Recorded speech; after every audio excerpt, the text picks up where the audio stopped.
Welcome back to my channel. Magre-review ako ngayon ng Matte Me Up in the shade of Freebie ng MQ Cosmetics.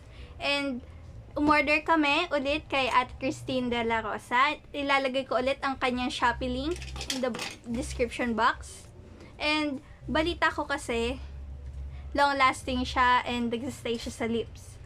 So, i-wear test natin siya. And let's go to the video. So, ngayon, mag-a-apply na tayo na to.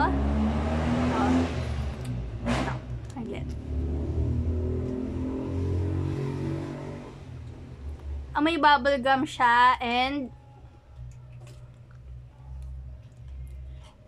lasang bubblegum din siya. Sarap. Saglit. Again, wag kayong mag-expect na maganda ang pagkaka-apply na to. Yan. So, as you can see, napakaganda at napaka-pigmented niya sa lips. Ayan. So, sinabi ko kanina na i-wear test natin to. So, kakain ako ng pagkain at titignan natin kung matatanggal ba siya sa pagkain ko na barbecue.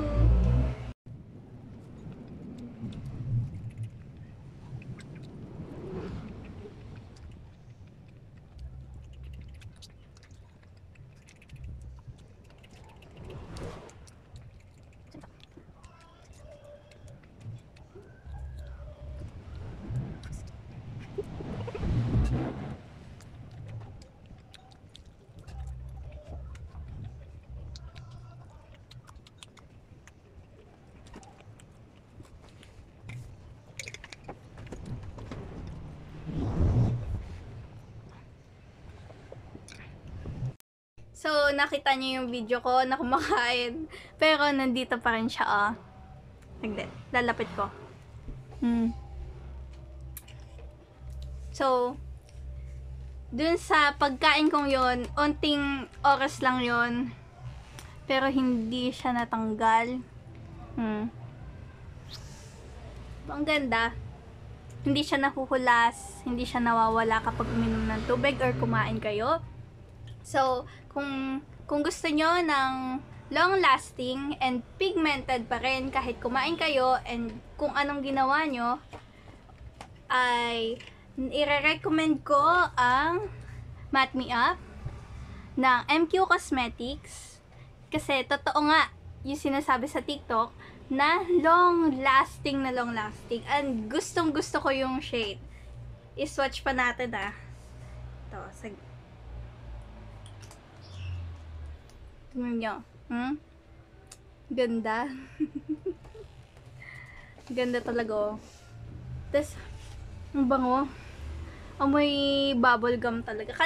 Sinabi ko na din kanina yun, pero ang bango talaga. Excuse me. Kakain ko lang.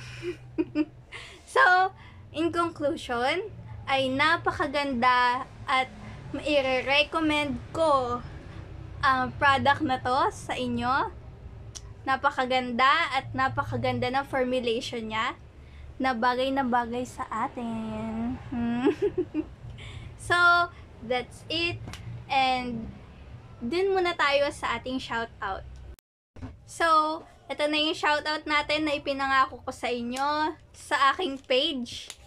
So, yung mga gusto pa rin magpa-shoutout, mag-comment lang kayo sa post ko and pakisundan po yung mechanics para po ma-shoutout po kayo. So, ito na po yung mga i-shoutout ko.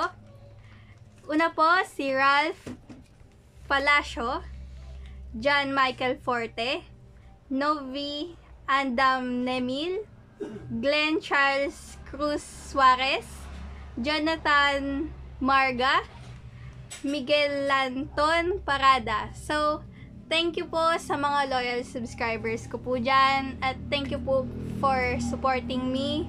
And sana po huwag po kayong magsawang supportahan ako. Salamat po! Bye!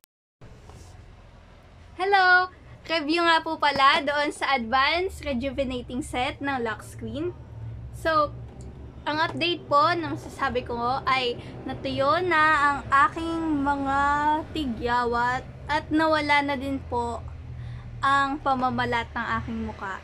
So, all in all po ay maganda at napatunayan niya po ang kanyang rejuvenating promise. So, in my next vlog po ay mag-review po ako ng Lolita ng MQ Cosmetics. Same brand pa rin po. Ito po yung freebie. And next vlog po ay re-review ko naman po ang shade na Lolita. Yun po ang iniintay ko dahil po yun pa ang mga gustong-gusto kong shade. Pero isa na din po ito doon. Thank you po. Salamat.